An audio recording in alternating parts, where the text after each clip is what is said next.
My biggest takeaway from the past week has been seeing how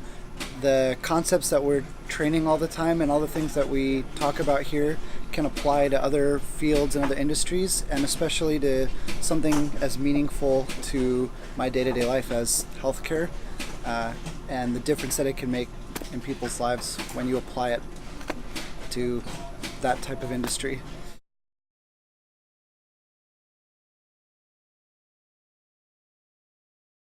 It's being able to have lots of one-on-one conversations with the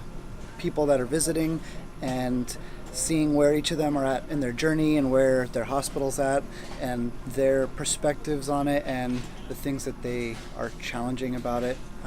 which has been awesome for my growth. And then being able to see all those people get together in a big group and talk about the same thing, and hearing all these other voices that I didn't get to talk to before. And it's just this huge diversity of opinions, but with a shared purpose. It's been really cool.